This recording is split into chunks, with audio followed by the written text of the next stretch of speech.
Hello, and welcome to our studies of 1 Samuel this morning. Today we are going to look at some lessons from 1 Samuel chapter 1, following up on our readings from yesterday. Now, here in 1 Samuel chapter 1, we obviously have the account of Hannah praying for a son, and how desperate she is to have a child, and how she prays fervently to God for that child. And there are a number of different things that we could pull from this particular text as our lesson for this morning. But I want to pull out three different areas from the text of chapter 1 that I think have some value and some benefit, but maybe also answer some questions from this particular text.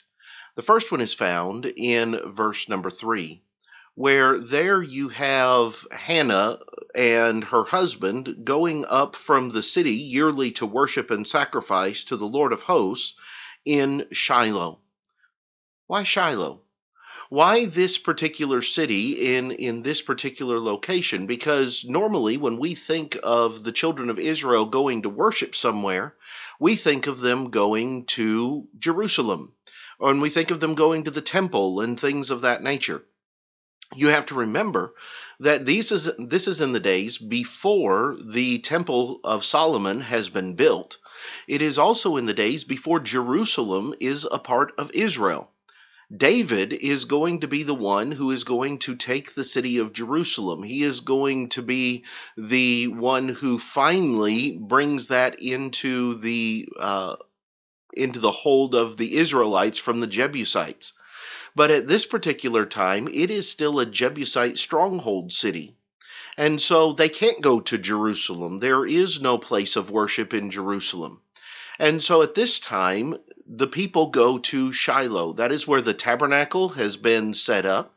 The indication is this is a permanent location that they have utilized, and not necessarily such that they move the location to 20 different places over the course of the year.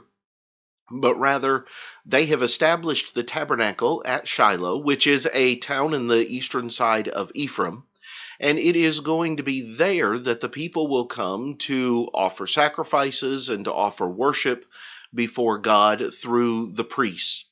And so we see then that they come not to the place that we would normally think of when it comes to the people of Israel, but to the place that they have available to them at this particular time.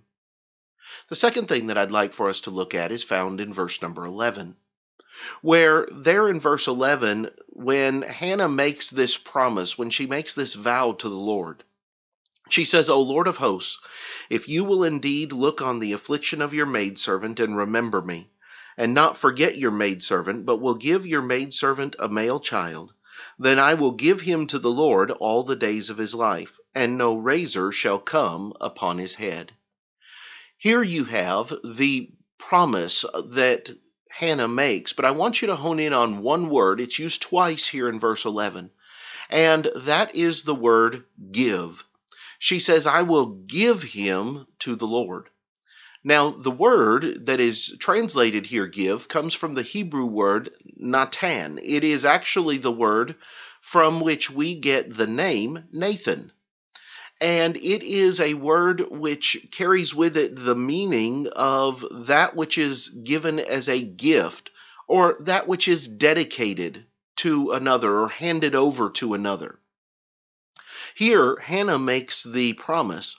She says, if you will give your maidservant a male child, if you will give me this gift, then I will dedicate him, I will hand him back over to you. This is not a promise for a weekend or for a short period of time or just until he's of a certain age.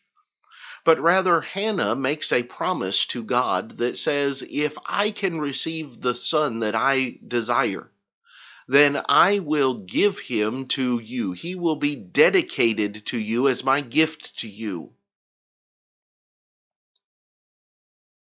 In Scripture, on many occasions, it talks about being careful of the vows and the promises that we make, because we will be expected to keep them.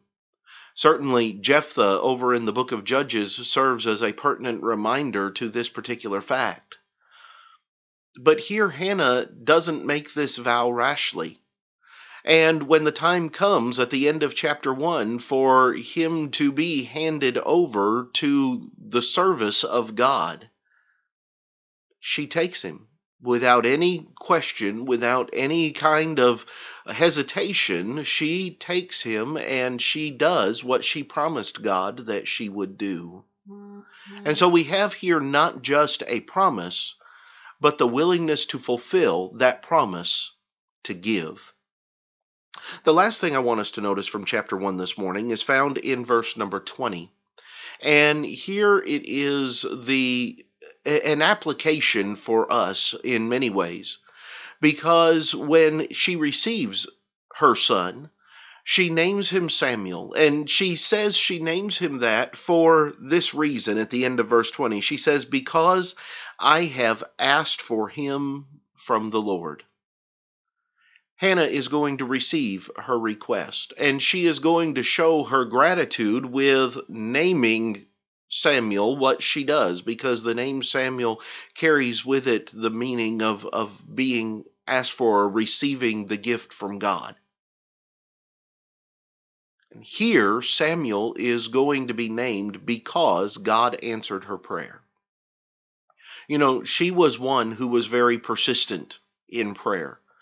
But she wasn't asking for riches. She wasn't asking for any kind of a physical greatness to be bestowed upon her. She was simply asking for a child. Her desire was to be a mother, and her desire was to be able to fulfill what she considered to be the greatest of all of her possibilities in life. And God will grant her that. And God will listen to her prayers in the same way that God listens to our prayers. Now, God's not always going to say yes to the things that we ask for.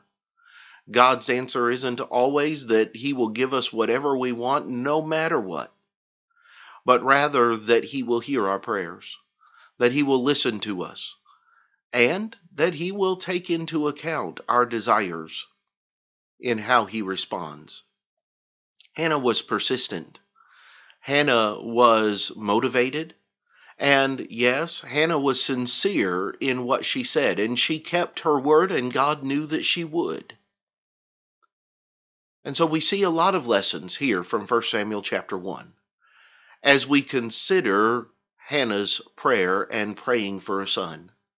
Next time we will come back and we will begin our examination of 1 Samuel chapter 2. But until then, I hope you have a great day.